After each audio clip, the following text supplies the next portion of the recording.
संवैधानिक संस्थाओं का जिस प्रकार से दुरुपयोग इन 11 वर्षों में हुआ है, जो संवैधानिक संस्थाएं प्रजातंत्र को मजबूत करने का काम करती है, यदि विधायिका या कार्यपालिका कोई गलत कदम उठा ले तो न्यायपालिका में हम लोग जाते थे कंप्लेन करने के लिए। अनेक संस्थाएं बनी हुई थी, चाहे वो ईडी हो, आईटी हो, सीबीआई हो, डीआरआई हो, सारी संस्थाएं, एनआईए हो, जहां इस प्रकार से गतिविधियां होती थी, इन संस्थाओं के माध्यम से चाहे वो भ्रष्टाचार रोकने की बात हो, चाहे आतंकवादी गतिविधियों को रोकने के काम हो, वो सारी चीज़ें की जाती थी।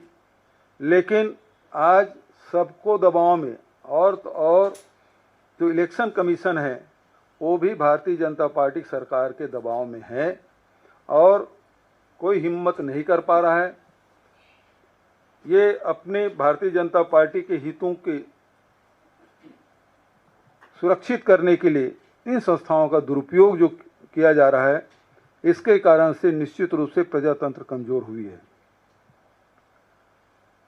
स्थिति ये है कि प्रधानमंत्री पहली बार कभी उसके शिक्षा के बारे में चर्चा नहीं हुई, लेकिन उनके सर्टिफिकेट के बारे में चर्चा हो रही है, कितने पढ़े लिखे हैं उसके बारे में चर्चा हो रही है। तो स्थिति तो ये है, अनपढ़ हैं कि साक्षर हैं, इसकी भी चर्चा देश में हम सुन रहे हैं। लेकिन कुपड़ है ये भी हमने देखा है कि किस प्रकार से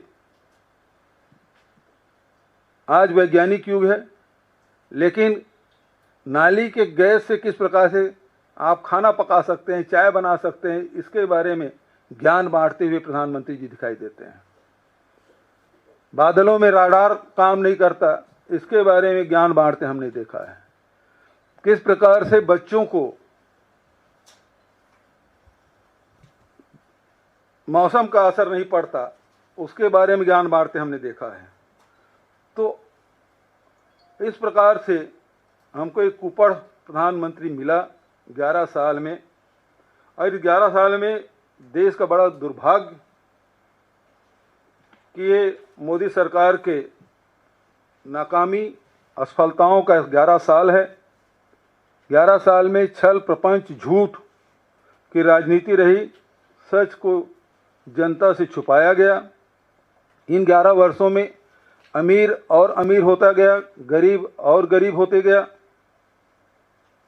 11 साल में चुनावी चंदा उद्योगपतियों के हाथों से किस प्रकार से लिया गया, सुप्रीम कोर्ट के ने जो निर्देश इलेक्शन कमीशन को दिया और वेबसाइट जारी किया, उससे स्पष्ट हो रहा है कि चंदा दो और धंधा लो, ये इनका रहा है।